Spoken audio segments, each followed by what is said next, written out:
Hello everyone, it's Old Guardian here.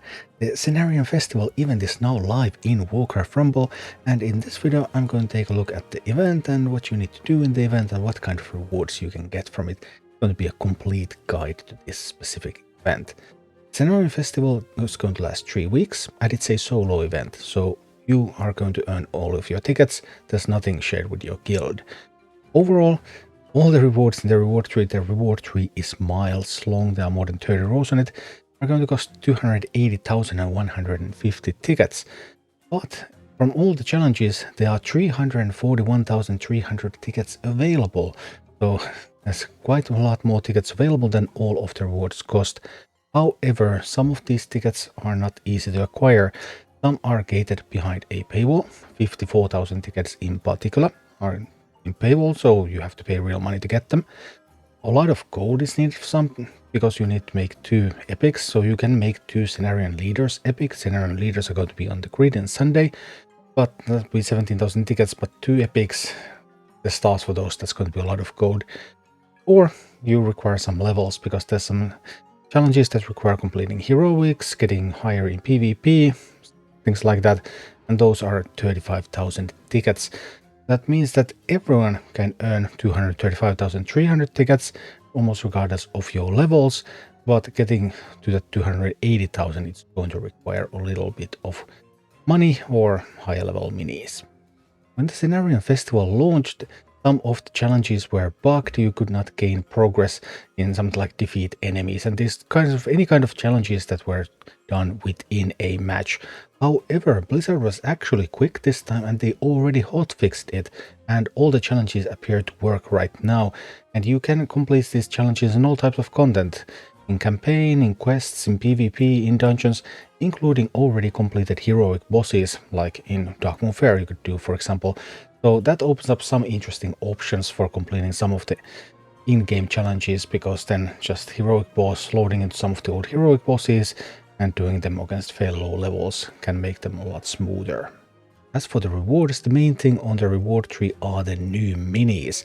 There's going to be 6 stars for Ancient of War, so you can get to uncommon, 5 for Bog Beast, you can get to uncommon, 13 for Scenarios, that's also uncommon, 1 more star would be needed for rare. Note that Scenario is going to come to the grid soon. 4 for Earth and Moon, well, you already should have Earth and Moon. 7 for Fair Dragon, which you also should already have. And 5 for Moonkin, another uncommon, and 10 for Onu, another uncommon, and 4 more stars needed for rare. The leaders are going to be available on the grid on Sunday once the Cenarion week begins. So once you're able to enter the Cenarion dungeon, you will also start to see Cenarion leaders on the grid. So then you can buy stars for those on the grid to upgrade them to rare and even to upgrade them to epic. However, troops are only going to be available on the grid in Season 8, so you cannot get any more troop stars until the start of Season 8 unless you buy some of the bundles. So all the troops you can only get to uncommon. The major rewards in 3 include 4 megatomes. Yeah, it's a little hard to notice which tomes are megatomes, which tomes are major tomes. Sometimes they look quite even in size, but there are 4 megatomes in the tree. Then there's 2,550 coins, and if you have the Arclight booster, that's 3,825 coins, so good number of coins, and also 16,500 Arc Energy, so enough Arc Energy to get a couple of upgrades.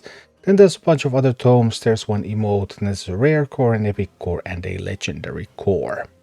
The plan that I recommend for redeeming your rewards is to first get all the minis. So if you just follow the tree, go really deep into the tree, pick up the new minis, that's going to cost you 20,850 tickets, and that's going to get you 1 star for all of the new minis, so that you will have them all in your collection. That's also going to enable you to complete more challenges, because some challenges require a specific mini. Then you want to get all of your new minis to uncommon, and upgrading stuff to uncommon is also part of the challenges, so you really want to do that. That's going to cost you another 3,000 tickets. And after that, you can pick up all the remaining mini stars, all the coins, all the Arc Energy, and the Mega Tomes, which are the best tomes.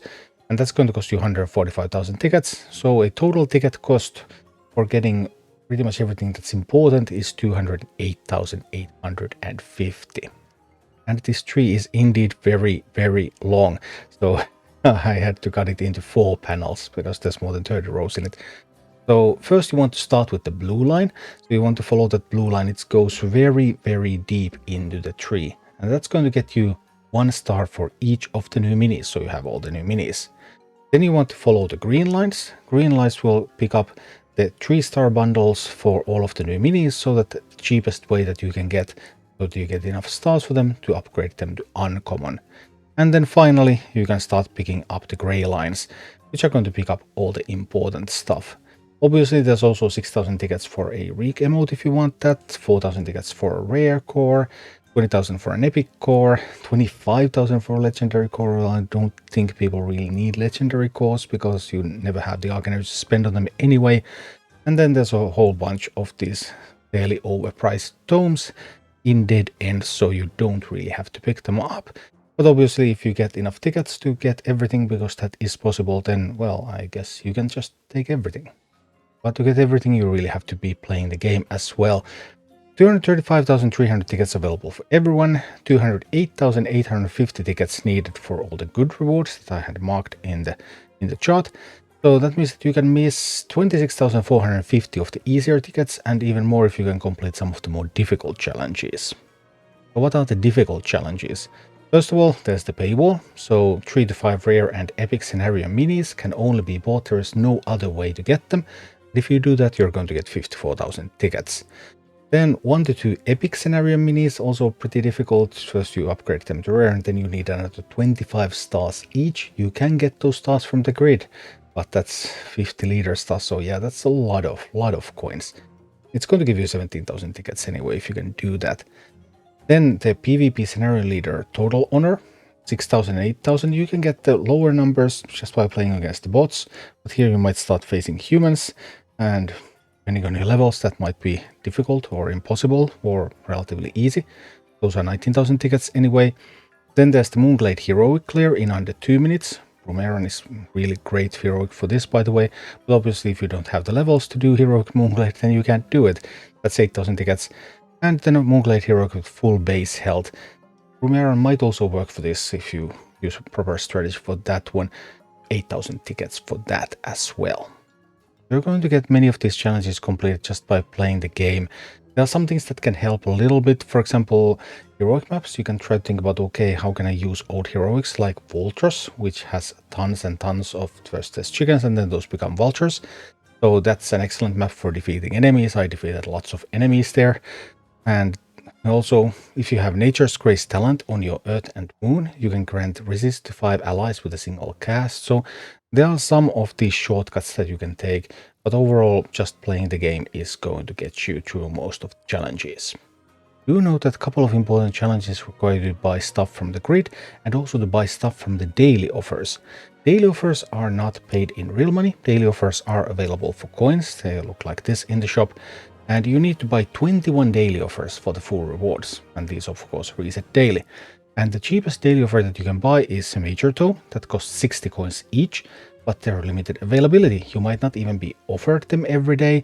And even if you are offered them every day, you need to keep picking these up in order to get to that 21. So if you want to buy daily offers the cheapest possible, then look for those Major Tomes. Obviously, you can also buy the bigger daily rewards if you have enough points. But you also need to buy stuff from the grid for challenge rewards. So pay attention to what's available in the grid, what's available in the daily offers, and plan your spending accordingly. So that's Cenarion Festival. Looks like there's plenty of stuff to do, and there are a lot of rewards that you can get, suitable for players who just want to grind this real quick, and also for players who want to take a little bit slower. You have 3 weeks, so you'll be fine doing it over time as well. And getting some nice rewards and getting a whole chunk of new minis and getting to play with them. So good time to be playing some Warcraft Rumble. Thank you for watching. Click like and subscribe if you enjoyed this, and a special thanks to all of my Patreon supporters, YouTube members and Twitch subscribers who make all of these videos possible.